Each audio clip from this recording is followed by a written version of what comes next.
Thank you so much. Welcome, everyone. My name is Brian Winterfeldt, and I'm the co-head of the Global Brand Management Internet Practice at Mayer Brown. We really appreciate you joining us today for our webinar on key takeaways from ICANN 55 in Marrakesh and looking ahead to ICANN 56 in Helsinki. Before we begin, I have a few housekeeping announcements. First, as we go along, we hope that you will ask questions by using the Q&A panel that's on the right side of the screen. We'll make every effort to answer questions toward the end of the webinar. However, if we're not able to answer your question during the presentation, we will definitely follow up with you directly once the webinar has ended. Second, regarding CLE credits, while approval is pending, we'll be providing an alphanumeric code at some point during the presentation. In order to receive CLE credits, participants must record this code on the virtual sign-in sheet that was emailed to you with the login instructions for today's program. With those program notes, allow me to introduce our participants today.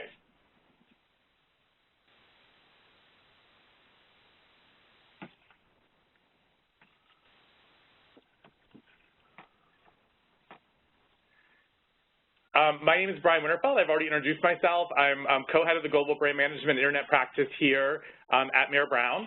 And I am leading the practice with Michael Adams, and we dedicate ourselves to sort of all things trademark and also internet related. And one of the focuses of our practice, besides our global brand management practice focusing on trademark portfolio work, is also ICANN related work. And we really are pleased to have an amazing lineup of panelists to join us today. I'm going to do just brief introductions to the panelists, and then we're going to dive into the meat of the subjects today.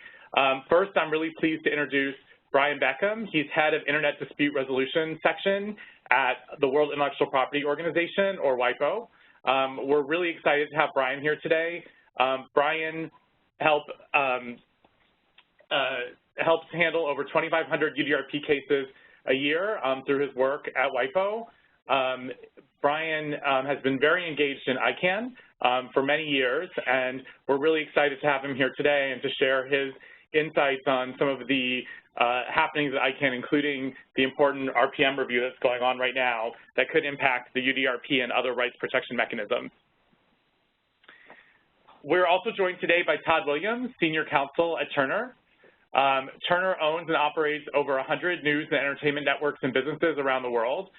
Todd's been very engaged in ICANN for a number of years now and has become very involved in some of the key working groups. And we're really happy to have him here today, and he's going to be able to share with us some of his experiences firsthand advocating for brand owners at ICANN and really help us highlight some of the key issues that are really important for brand owners today.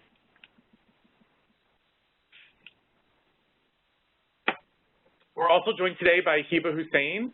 She is Public Policy Analyst at Google. Hiba has among a number of issues that she's tracking at Google from a policy standpoint. She focuses on ICANN and is really able to share with us today some of her perspectives that she's gained from Google with regard to why ICANN is really important for all of us to pay attention to, and she's going to also be sharing some of her observations around some of the transition issues that are going on and why those are really important for global businesses and brand owners. And last but not least, we have Denise Michel, who is Domain Name System Strategy and Management at Facebook. Denise joined Facebook last year after serving in a number of roles at ICANN. She has over 30 years of experience in the field, and we're really lucky to have her here today and to help share some of her insights on what happened in Marrakesh and what we really think are going to be key issues that are going to go into some of the programming in Helsinki that's coming up in June.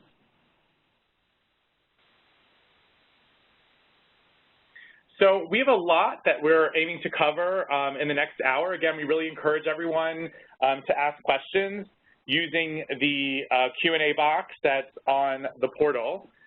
We are going to just do a very quick overview of some ICANN basics and domain name basics for those of you who are new to this field. We're then going to talk a little bit about the new gTLD program reviews and subsequent procedures that are going on right now and that we think are really important to keep an eye on. We're going to talk a little bit about the registry agreement negotiations that are ongoing at ICANN. We're also going to look at voluntary best practice initiatives for contracted parties that really has a strong impact on rights protection mechanisms and what some of the contracted parties are doing to hopefully make things better in the internet environment for IP owners. We're also going to be looking at next generation registration directory services to replace the existing WHOIS mechanism and get updates on what's happening in that space. We're also going to be talking about the IANA stewardship transition and ICANN accountability, another important issue where there's a lot of ongoing work and a lot of work that's been recently done that was presented at the ICANN meeting in Marrakesh. And finally, we're going to conclude today's program with an overview of some of the GAC or Governmental Advisory Committee activities that are going on and how those impact businesses and brand owners. So with that brief introduction, I'm going to actually turn it over to Brian Beckham from WIPO to give us an overview on ICANN issues and talk a little bit about the domain name hierarchy and structure. Thanks, Brian. So as you can see here, for those of you who don't involve yourselves in ICANN matters in your day job, ICANN is what they like to call a global multi-stakeholder organization. What that means practically is that anyone, anywhere can participate in setting ICANN's policies. And why that's important is because you know, it often is a matter of the person who's speaking the loudest and speaking the last getting their way. And so ICANN traditionally has been under a contract with the U.S. government. It was formed back in the late 90s. And over the past couple of years, there's been a program in place called the IANA Transition, whereby ICANN is formally cutting that tie with the U.S. government and turning things over to businesses, to individuals, to civil society, to brand owners. So this is really an important milestone in internet governance. It allows you know, companies, brand owners to have their say in the policies that govern the internet, which traditionally has been the area for governments. Moving to the next slide, ICANN is really intended to be a technical organization. They're the kind of organization that manages the behind the scenes, the phone book of the internet, if you will. So when you type in www.google.com, ICANN manages all of the technical functions which relay your browser to IP addresses to Google's servers, which allow you to search for all sorts of fun things online. So ICANN traditionally has run that role for the gTLDs, the .coms, and now the new gTLDs, the .webs, the .gurus, .ninjas. And at the end of the day, they do it in a very good way. It works. You know, when you go online and you type in google.com, you can start searching immediately. So you know, they really have nailed the overall security and stability of the internet that works well for consumers. Part of the new gTLD program as well, you see in the middle of the slide, competition and consumer choice. Those were some of the drivers behind the new gTLD program. And of course, with that comes new opportunities for branding. Some brands have applied for their own top-level domain spaces so they can run their own little secure corner of the internet. But as we'll talk about later, that also comes with some headaches because brand owners have to monitor for new types of infringements online. The three main actors in the domain name system are the registry, the registrar, and the registrant. So the registry is the organization like VeriSign that runs .com, Google that runs the .google registry. Registrars are entities like GoDaddy, or now there are some new entrants like Google and Amazon that are really the resellers of domain names. So when you want to buy a domain name, you go to a registrar. They ask the registry if it's available. If it is, you get it and you're up and running. And that is bringing us to the last actor in this ecosystem, which is the registrant or the end user. The next slide is just a nice little graphic overview of the different levels of the domain name system. So the first or top level is the .org, the .com, the .net, the .web. The second level is what we, I think, commonly think of as a traditional domain name, so that's ICANN and ICANN.org. And then the third level, which tends to be used by brands, so you could have losangeles.honda.com for Los Angeles car dealers, or you have some entities like CentralNIC which sell domain names in third levels under, for example, .uk.com, so you could have Ford.uk.com. So those are the three levels. Of course, you can go even further beyond the third to a fourth and fifth level, but these second and top level are really the traditional identified parts of the domain name system for end users. Thanks so much, Brian. I really appreciate that overview of some of the key basic issues. Hiba, I'm wondering if we could turn the presentation over to you to give us an update on the progress of the new gTLD program so far. Hi, yeah, that would be wonderful. Hi, everyone, I'm Hiba, and I'm going to talk a little bit about the new gTLD program reviews. If we take a look at the overview slide, I think it's really useful to think about, what are the differences between quote-unquote old and new gTLDs. Previously, there were 23 gTLDs in operation, and you're likely familiar with these. They include .com, .net, .org, .edu, and more. Relatively recently, an ICANN program has allowed applicants to create their own new gTLDs, so for example, .bank or .law, and successful applicants become internet registries, and this program includes internationalized domain names in non-ASCII character scripts such as Arabic, Cyrillic, and Lao. So it really expands kind of the domains of what's available online.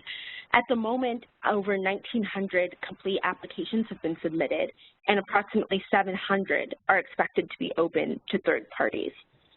The first new gTLDs went live at the end of 2013, and since then, over 900 have been delegated. So to give you an even more nuanced picture of the landscape, it's worth noting that over 500 applications for new gTLDs were withdrawn. Over 1,200 new gTLD registry agreements have been executed, 31 remain in the contracting stage, and 55 applications remain in the contention resolution stage. So if we take a look at the next slide, the overview of the new gTLD program, you can see a timeline of the new program, which gives you a sense of some of the processes that are involved in this space. So you can see here that the process kicked off in mid-2007. It was authorized by the board in mid-2011, and the first new gTLD was created just a few years ago. So if we take a look at the next slide, we can really get a good picture of the process and what it actually involves and how it's gone so far. So on this slide, you can see which regions are applying for the most new gTLDs and which strings are the most contested. So unsurprisingly, strings like .app and .store are highly contested. You can imagine how having some of those gTLDs might really set a new business apart.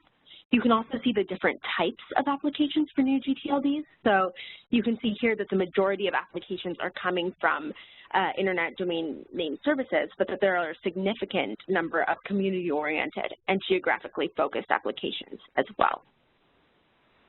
On the next slide, we can really see a breakdown of the different industries that account for the new gTLDs. So you can see here that .brands account for over 30% of new TLDs. And you can see this broken down by industry. So you can see that the technology industry is leading the pack, followed closely by media and the financial sector. So for the next slide, we've talked a little bit about how new gTLDs are growing, but this slide makes the extent and the timeline of the growth especially clear. You can see that it's gone from 0 to over 17 million in 2 years, which is pretty astonishing. And then finally, at the next slide, you can see the timeline, which is really useful. You can see which parts of the process have been completed and which are still in progress. Great, Hiba. Thank you so much. I remember when the new gTLD program first launched, I don't think anyone imagined that we would still be seeing the rollout of some of these new gTLDs back that were applied for back in 2012 as late as 2017. But as you can see from the graphic, it's still rollouts are still ongoing, and so we're still looking to complete round one. Thank you so much for that overview. I think that was really helpful. Denise, I'm hoping you could jump in now and share with us some of the elements of the new gTLD program and how it's being evaluated. Sure. So although the first round of the new gTLD program is ongoing, as Heba explained, ICANN has already begun to review this program in preparation for launching the second round. So ICANN is currently conducting several sets of reviews and activities related to the new gTLD program, and this was an important sub-theme of the ICANN March meeting in Marrakesh. So some of these reviews are being conducted by ICANN staff and consultants. Some are being conducted by teams of community members like yourselves. And the reason these reviews are important, and Brian has featured them in the slide, is that they will be critical to any changes or improvements that are made in advance of the next round of new gTLDs. So they will have a direct impact on the rules and processes and protocols used for the next round of gTLD applications. So these series of reviews are expected to provide really important insights into the many different components of the new gTLD program, and also enable ICANN to capture multiple stakeholder experiences in the launch and operation of new gTLDs. And the intent, of course, is to apply all of these lessons learned and make the next round and the new gTLD program overall much better.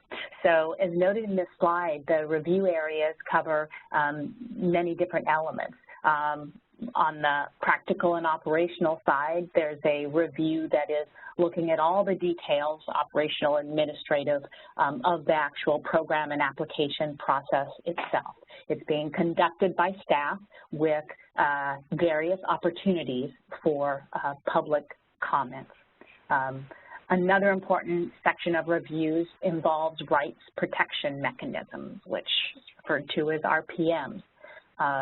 Now, there are both formal review and assessments, and then there's also activities being conducted within the generic name supporting organization, or the organization that brings together the community, both companies like yourself, as well as registrars and registries and intellectual property interests and non-commercial interests, all of those various communities that have a stake in the generic or gTLD space.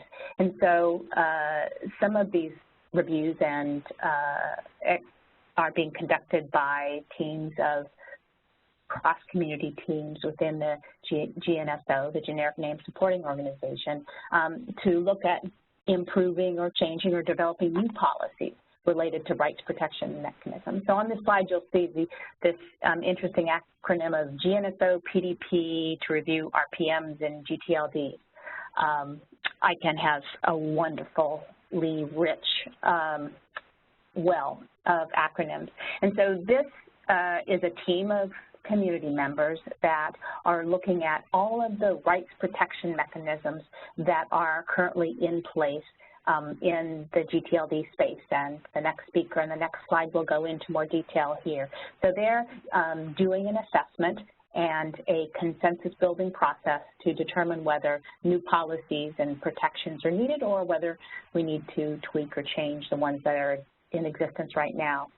There's also a specific review of the Trademark clearinghouse. This was specifically requested by the GAC, and this review is underway as well. And again, what comes out of this review, sort of an independent review, is being conducted to assess this clearinghouse process and how it was operated, what impact it had, whether it met its objectives, and that will be factored into the next round.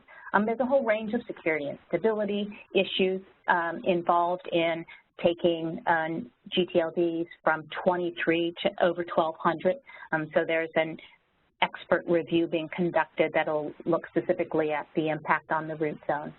And then there's also a community team that's looking at a series of issues involved in competition, consumer trust, and consumer choice. There's also an expert consultant looking specifically at DNS abuse in new gTLDs. And so this whole family of reviews is occurring right now and is expected to last at least midway through next year. The results of these reviews are sure to elicit recommendations of improvements and changes. And so then time must be allotted to staff to actually, for the board to consider this, any changes, and the community to consider any changes, and then for the staff to actually implement them in order for the second round to launch. With that, I'll turn it back to Brian. Great, thanks so much, Denise. That was a really helpful overview. As you can see, there is a lot going on right now at ICANN, and a lot of the work that was being done in Marrakesh, and a lot of the work we expect to continue in June in Helsinki is really around a lot of these reviews on the new gTLD program. I'm hoping I can ask Brian Beckham to jump in now and to talk us through the rights protection mechanisms that are up for review and some of the potential impacts these reviews might have on subsequent rounds and the RPMs that are available for brand owners in this space. Absolutely. Thank you, Brian. So for those of you not familiar with the rights protection mechanisms developed specifically for this new gTLD program, they include the Trademark Clearinghouse, which is a central repository of trademark registration data that's used as a platform for sunrises where brand owners can come in before the general public and buy their names in advance of the general public. And for claim services, which is a notice to a would-be registrant that you've got a mark in the Trademark Clearinghouse to give them a heads up that there could be potential infringement issues down the road, or if they feel that there's not an infringement issue, maybe it's a generic term or they're a coexisting brand owner, then they are allowed to proceed, but they're given fair notice. And then, of course, there's the Uniform Rapid Suspension System, which was meant to be a sort of a lighter additional complement to the existing UDRP, where the domain name is suspended if the registrant loses the case, as opposed to being transferred to the trademark owner under the UDRP. It's significantly cheaper than the UDRP, and it's quicker than the UDRP, but of course the remedy is the main sticking point in terms of differences. And then, of course, there were the very popular domain name blocking services developed by registry operators like Donuts, who was the biggest applicant for 307 new gTLDs. So you could protect your brand across all of the Donuts new gTLDs for one flat rate price. So these RPMs were developed specifically at the request of trademark owners for the new gTLD program. The idea being, with an unknown quantity of new gTLDs coming at brand owners, there was really a need for something additional to the UDRP, which was the only real rights protection mechanism in existing gTLDs. And as Denise mentioned, there is an effort underway right now to look at both these new gTLD RPMs as well as the UDRP by a GNSO working group. And that group, it's only had a couple of phone calls. It's still in the very early stages, but it's attracted a lot of attention. There's over 100 volunteers for the working group. There's about half that many participants. So this is something where registrants, I think, particularly have their eyes set on making amendments to the UDRP. It's attracted a lot of attention. So in terms of the actual review itself, if we can just move to the next slide, some of the important issues for brand owners are, like I mentioned earlier, for the new gTLDs, these rights protection mechanisms like the Trademark Clearinghouse and the Uniform Rapid Suspension System were developed specifically for this program. So they didn't go through what's called a PDP or a policy development process in ICANN, which means, practically speaking, that they're not applicable to existing gTLDs like .com. Now that this program is underway, this is a formal PDP, a formal policy development process within ICANN. So whatever comes out of this process, if that's agreed by the GNSO, these will be binding policies on all TLDs, including .com. So that's why, particularly for brand owners who are interested to see improvements to the UDRP or to the URS, for example, creating a transfer remedy or having the URS operate on a default basis if the registrant doesn't bother to show up to defend the case. Some have questioned whether there's a need for a panel to take a decision on that, or whether it could operate more like a DMCA takedown notice. But whatever comes out of this GNSO policy process is likely to be the law of the land for many years to come. So it's really important for brand owners to get involved, to participate in the process, because like I say, there are over 100 participants in this working group already. A lot of them are well-known domainers and their counsel. And so there's potentially some things to gain in terms of improving the URS and the UDRP, but there's also potential risks for brand owners if they're not participating and they get outvoted in these open microphone policy development processes. And I think one of the key things to highlight is if you see the fourth bullet point there, it mentions one of the very obvious things that brand owners, I think, would like to see improved in the UDRP is that the registration and use in bad faith criteria be changed to registration or use in bad faith. And there have been situations where brand owners have had to face infringements because the domain name registrant got the name, could be back in the late 90s or early 2000s, before a brand was actually even in existence. So that's caused some headaches for brand owners, and I know that's a big one that you know, the trademark community would like to see changed to avoid these types of situations where a registrant can hold on to a domain name because they registered it innocently enough, but then they can turn it to an infringing use after the fact.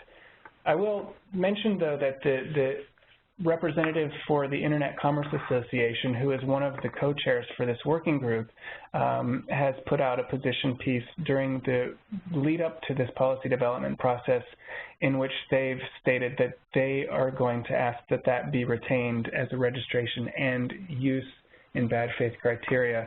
So there are already some battle lines being drawn. Brand owners are coming up with their own wish list of what they would be looking for. Loser pays is one of the popular ones. How the UDRP and the URS work together, or the fact that they don't really work together now, is something that brand owners have been looking at. Another really popular one is the pricing and marketing schemes of some TLDs. .sucks got a lot of attention. There were registration fees that were different whether you were a normal registrant or a famous brand owner. That really caught a lot of brand owners off guard and was viewed as an unfair business practice. So this is something that I think brand owners will be asking ICANN to look at through the auspices of this working group. Another one is in terms of the Trademark Clearinghouse. It was a good tool in that it allowed brand owners to put their marks in, and that could be the vehicle for purchasing the name in a Sunrise or sending a claims notice to a would-be infringer. But where brand owners had variations of their marks, so it could be a mark plus a keyword, so FordCars.com, or a typo, which is what a lot of UDRP cases involved.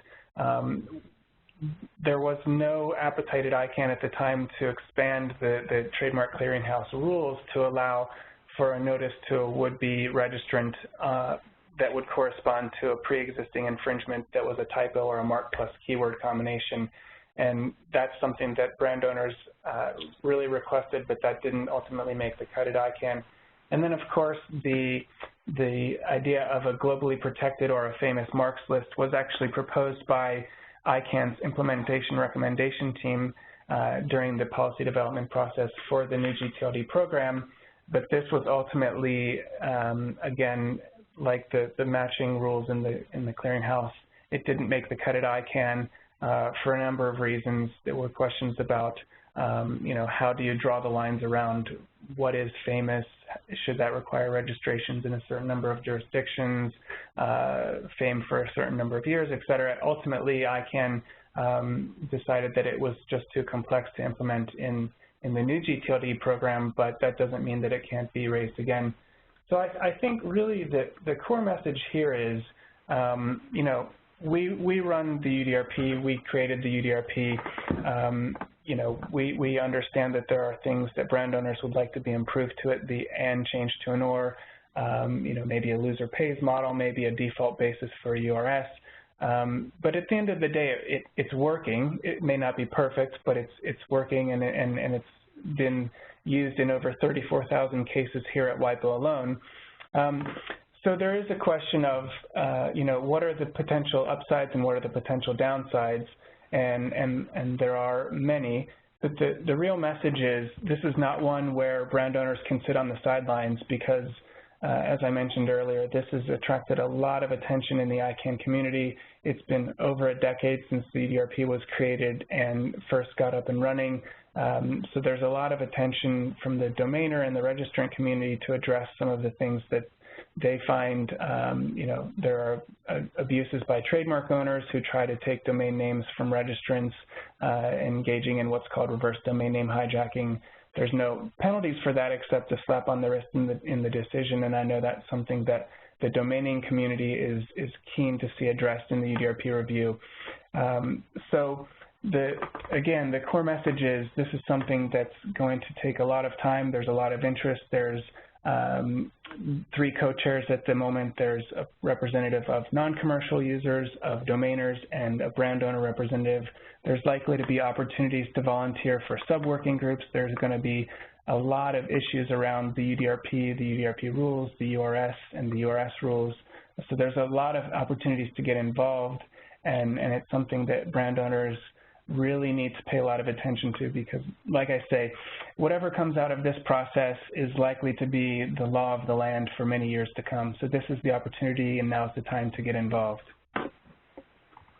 Thanks so much, Brian. That's a really helpful overview, and I can't agree with you more that this is really a call to action for all brand owners to really get engaged and participate in this important review to make sure that at a minimum, we maintain the UDRP in a form that's really helpful to brand owners and hopefully, again, look for opportunities to really improve it. Denise, I'm wondering if we could ask you to jump in and quickly go over in a little bit more detail the review around competition, consumer choice, and consumer trust that's taking place.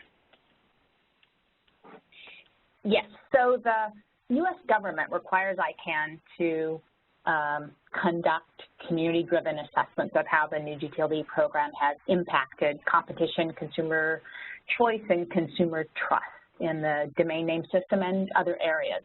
And so this review kicked off earlier this year. It's being conducted by a team of community volunteers from different parts of the world and representing a number of different sectors, both registrars, registries, as well as a variety of providers and users in the new gTLD space. They're looking at and trying to determine the extent to which the introduction of new gTLDs has promoted competition, consumer choice, and trust. And they're going to be assessing the effectiveness of the application and evaluation processes in this respect, as well as the safeguards that were put in place to mitigate issues.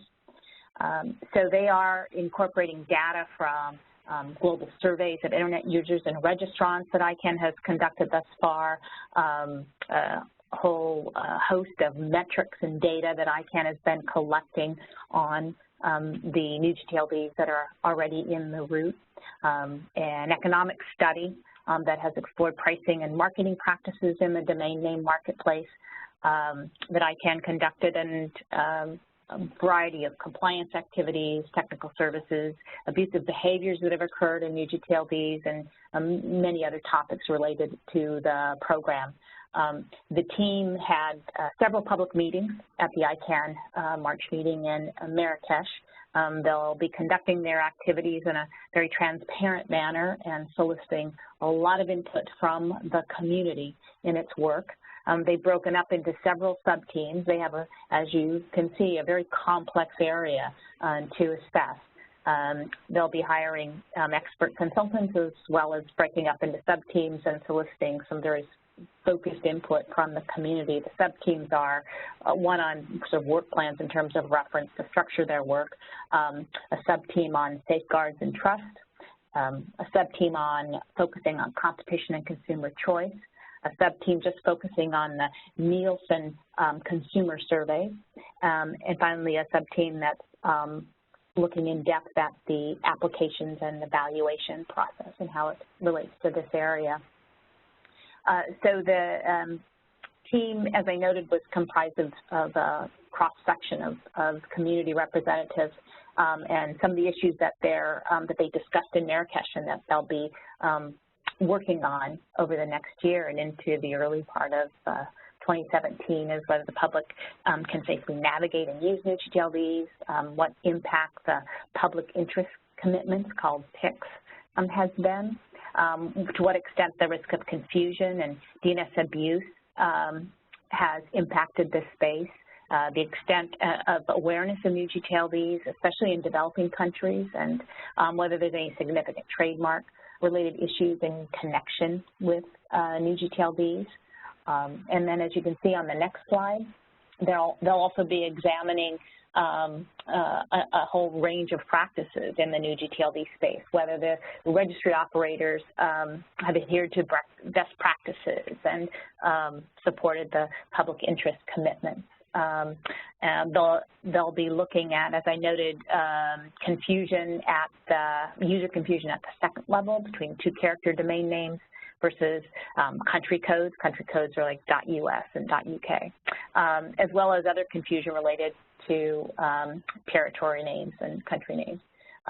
They'll be looking at the first-round restrictions and limitations imposed on community-based new gTLD applications and their impact on discrete consumer communities. They'll also be looking at the intersection between this specific review and a number of other activities, including the rights protection mechanisms and the Trademark clearinghouse and some of the genus of policy work that you just heard about.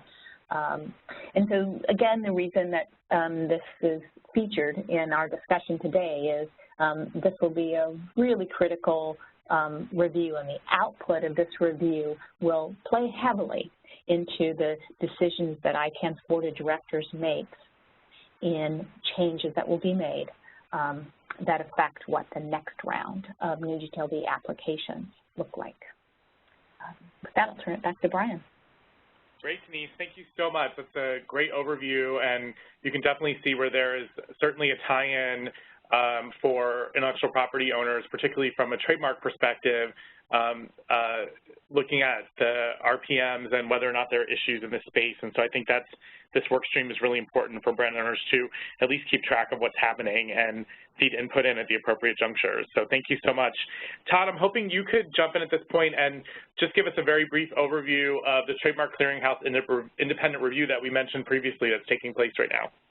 Great, thank you, Brian. And yes, I'll be very brief on this one. So this is an independent review requested by the GAC that's being handled by a third-party consultant analysis group to look at some of the issues that we've already touched on with the TMCH. And it's going to inform the work both of the PDP that Brian mentioned, reviewing all RPMs, and then also the work of the CCT review team that Denise just discussed. And so, you know, in terms of the questionnaire, it can broadly be broken down into two categories. One was more procedural, administrative, how easy or not is the TMCH to use in terms of the verification process, et cetera. And then the second, more substantive, some of the issues we've already talked about. For example, why is Sunrise limited to identical match? Why is claims limited to identical match plus previously abused labels, as opposed to some of what Brian mentioned in terms of mark plus keyword, common typographical errors, et cetera. So they'll take that input, and like I said, it will inform those two ongoing processes. Great. Thanks so much, Todd. This is really helpful. And again, I think this is obviously a really important review and study that we want to watch closely. I know a lot of brand owners would like to see potentially some improvements on the Trademark Clearinghouse, and this is really an opportunity to evaluate what worked, what didn't, and where we could have room for potential improvement.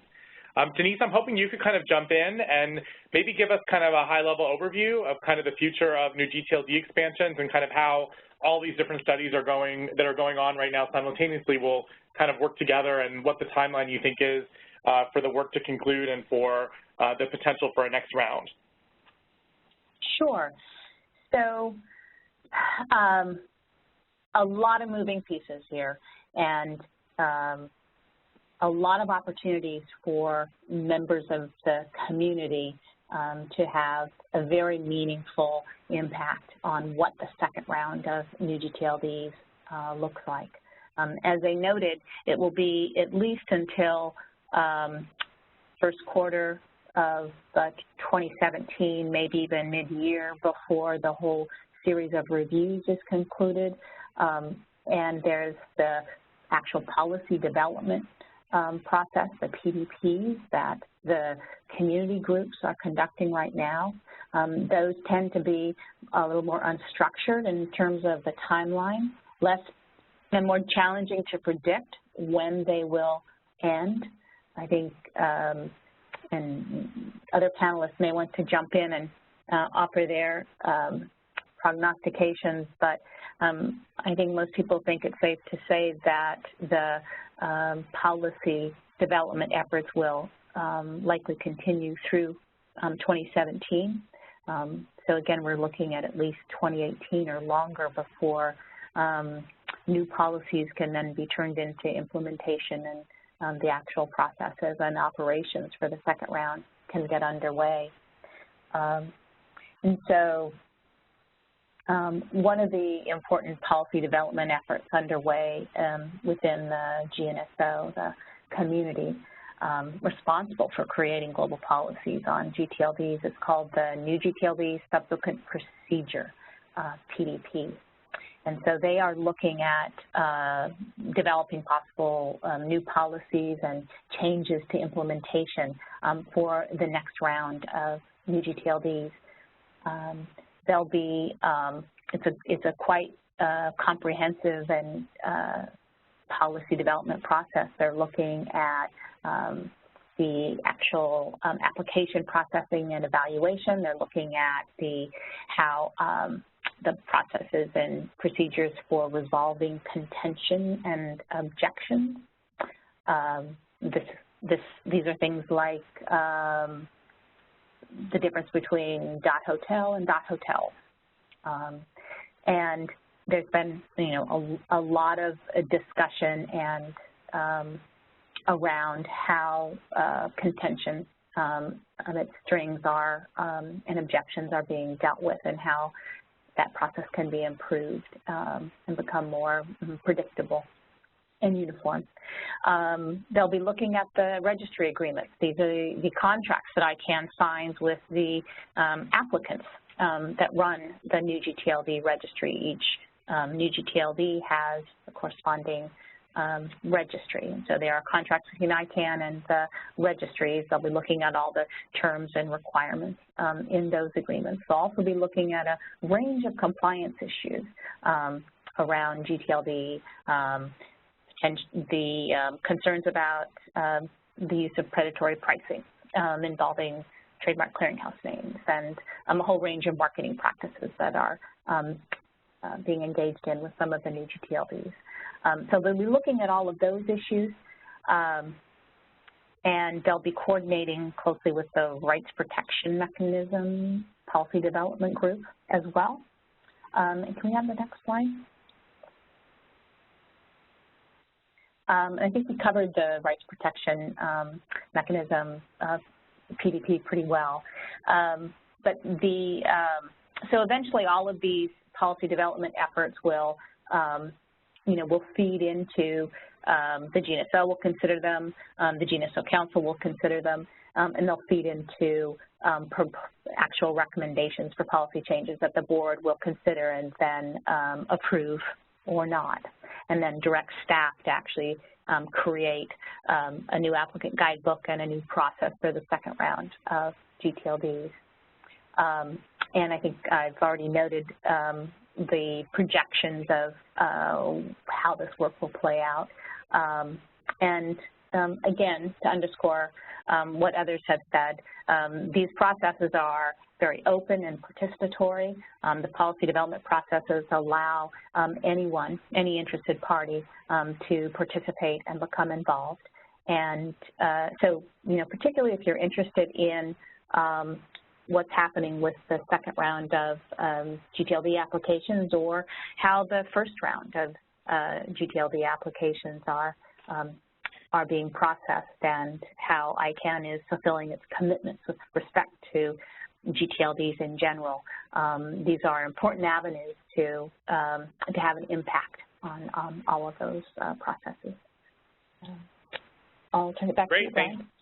Thank you so much, Denise. That was great, and it is pretty amazing to see how much work is going on and how much time it's going to take. And again, people have been talking for a while about when will the next round be, when will the next round be, and that date seems to be getting pushed out further and further, facing the reality of all of these different work streams that have to take place and that ICANN's really committed to completing prior to another round of new gTLDs being available through an application window. Brian Beckham, I'm going to turn it over to you now to discuss the history of the registry agreement negotiations with ICANN before moving into the negotiations associated with the new GTLD program. I'm going to ask you to cover these, if you don't mind, at a very high level so we can kind of keep our conversation going so we can finish the rest of our slides. Absolutely. Thanks, Brian. So the bottom line here is that today, if you're a .brand applicant, you can sign the registry agreement with what's called Specification 13, which came on the heels of about 2 years of work with a lot of brand owners and ICANN's lawyers to make some changes to the standard contract, which allowed you to work with trusted registrars where domain names were intended for use by you and your brand family. And really the message there is that this was really the groundwork for negotiations that Brian and others are taking forward today with ICANN. Great, thank you so much, Brian. So a number of these negotiations are currently ongoing. We're going to skip kind of going over them in detail, but they are here on the deck, and we encourage those who are interested to feel free and kind of read through them. And if you have any questions, feel free to reach out to me, and I'm happy to answer any questions that you might have. I'm going to actually turn it over now to Todd. If you could talk a little bit, Todd, I know you've been very engaged in some of the voluntary best practice initiatives and tracking those, what's going on in the contracted parties, and if you could kind of update our listeners, that would be really helpful. Absolutely, and I'll go quickly through this. This is an initiative that's been going on since July of last year. There was a meeting in February, and then in terms of what is new from the last ICANN meeting, there was a presentation on March 9th in Morocco of where this initiative is. And I would encourage anybody who's interested in this area to go take a look at that presentation that kind of outlines in more detail what exactly this initiative is looking to do. But in terms of posture, where we are, the idea is to present a best practices document at the next ICANN meeting, which will be in late June in Finland. And so keep an eye out for that. And basically it's looking at different forms of abuse automation, third-party validators, et cetera. It's included here, and trying to come up with some sort of voluntary agreements between various contracted parties and industry participants. And the analogy that is often used is to the ratings system for movies, right? And so I think there's a real interest in promoting consumer trust in new gTLDs, promoting industry buy-in for new gTLDs, and so to the extent that some of these best practices can get implemented and these voluntary arrangements agreed upon, I think that will help that. Great, Todd. Thanks so much. It actually is really heartening to see that some of these voluntary initiatives are really starting to take off, and I think it is really important for brand owners to track the Healthy Domains Initiative and some of the other initiatives that are taking place to really see, what registries and registrars are doing to help protect Internet users from infringement in the IP space. Todd, I'm wondering if we could also ask you to go ahead and talk through some of the work that's going on. I know you're very engaged in the next generation registry directory service that's looking to replace Whois, and if you could kind of give us kind of an overview of where that work is and what the likely next steps are, that would be really appreciated. Sure, and before I do that, to kind of give some context, if you had asked me to name as as a brand owner and one who is working on internet enforcement, domain name enforcement, et cetera, what are the two most important tools in your toolkit? I probably would have said Whois and UDRP. And not coincidentally, those are two tools that have been around the longest. UDRP has been around since 1999.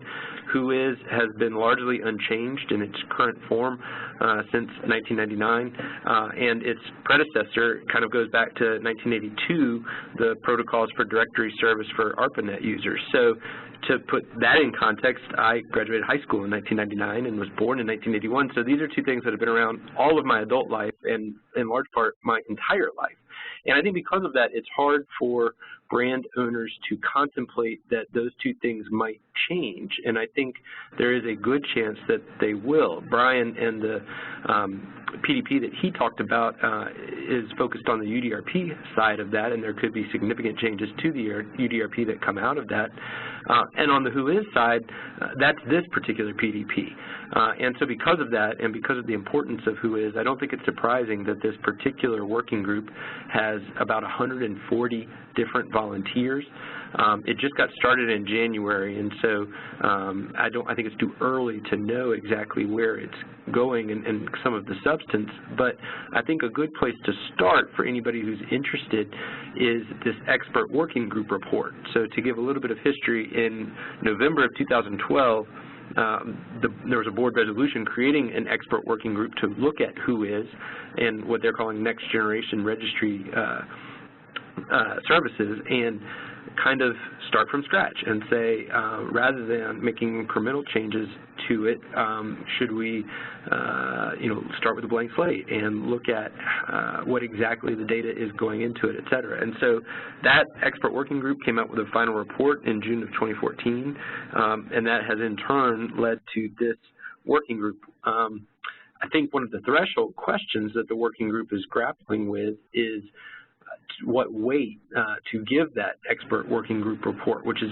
extremely comprehensive. I want to say 160 pages, and therefore there's some sense of let's not reinvent the wheel, but also was not without controversy and is not certainly binding on this working group. And so beyond that, I think there's a second threshold question of, do we want to stick with the status quo and make kind of changes around the edges, let's say, or do we want to really start with the blank slate? And the expert working group report, for what it's worth, advocated more of a blank slate. And really, the basic thesis of that, to simplify, is let's change the current WHOIS, where we have unlimited anonymous public access to data that is often unreliable or inaccurate, to a model that is more of a gated access to better data, but that can then only be used for certain purposes, and there's more accountability as to what people do with that data once they get it. So I think that's the kind of framework that the working group will have to grapple with, but I certainly encourage any brand owners that are involved in brand protection, content protection, anything like that, to keep close tabs on what's happening, because, like I said, I think WHOIS is a fundamental tool in our toolkit, and this could bring significant changes to it. Great, Todd. Thank you so much, and thanks for all the hard work that you've done on behalf of all of us to keep this work moving forward. I know you've played a really critical role, and it is interesting, and I think it's one of the reasons why we're always calling for more help and more assistance, because more voices is our strength, and it really ends up, the way things are right now, the work falls on kind of a small group of folks who really push things forward. So I want to turn attention now to the initiative that's well underway to transition oversight of certain technical functions of the Internet away from the U.S. government to a global stakeholder group. And I'm hoping Heba and Todd can kind of give us all an update on what's happening right now with the IANA stewardship transition and ICANN accountability, and sort of what were the key takeaways from Marrakesh and what we're looking to see continue working forward in Helsinki. Yeah, absolutely. This is Heba. Thanks so much. I'll try to be really quick. I know we're want to be mindful of time, but over the past few years, as Brian mentioned, my team at Google has been actively working on something called the IANA Transition, which is very closely tied to work on making ICANN a more accountable organization. So earlier in the webinar, you got an overview of the IANA functions, how they help you get where you want to go online and keep the Internet secure, stable, resilient, interoperable. And in the early days of the Internet, this was all done on an ad hoc basis, but as the Internet grew rapidly in the 1990s, a nonprofit organization called ICANN, the Internet Corporation for Assigned Names and Numbers, was created to coordinate the technical aspects. And so ICANN took over the day-to-day management of the Internet's naming and numbering systems, with the Department of Commerce holding on to a small amount of oversight via contract with ICANN. And it's important to note that Commerce always planned on ending this oversight. And given what a global resource the Internet has become, we here at Google think the time is right to transition this oversight to the global multi-stakeholder community, as long as we implement the right safeguards to make sure that ICANN is held accountable. So we have been working through the various ICANN meetings at the last meeting in Marrakesh, and we're looking forward to being at Helsinki to make sure that the transition goes smoothly and that ICANN is held accountable. So if we take a look at the next slide, you can see kind of the processes involved in this transition. There are a lot of moving pieces. From our perspective, the work stream that we've been most engaged in is the accountability work, making sure that the proper checks and balances are in place. You can see here that in March 2014, NTIA announced a plan to transition oversight to the global multi-stakeholder community.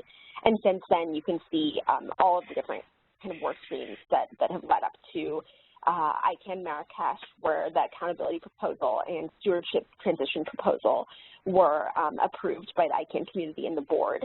And right now we are working on the new ICANN draft bylaws that were published to make sure that those reflect the proposal. And we're looking forward to kind of making sure that that is where it needs to be before the current IANA contract term ends September 30th of this year.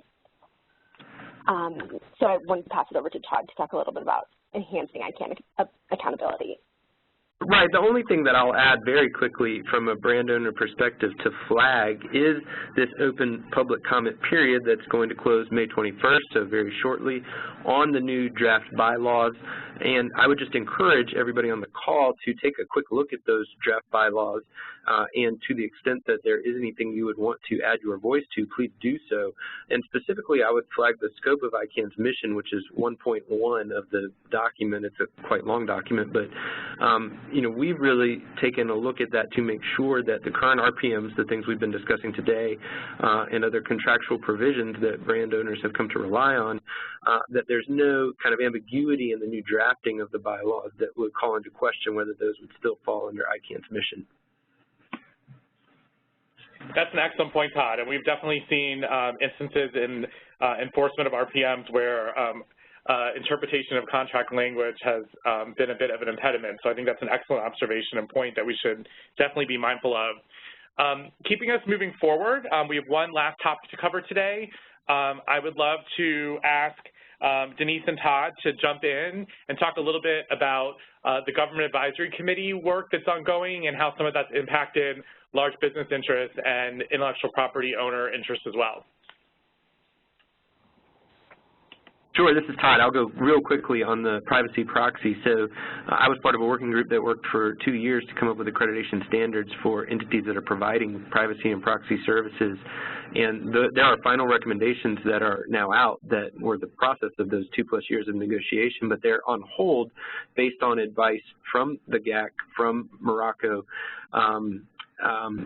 based on an issue that was aired and debated in the working group, and I don't know what exactly the resolution of that is going to be, but it does call into question kind of the process itself and the negotiations that went into those final recommendations.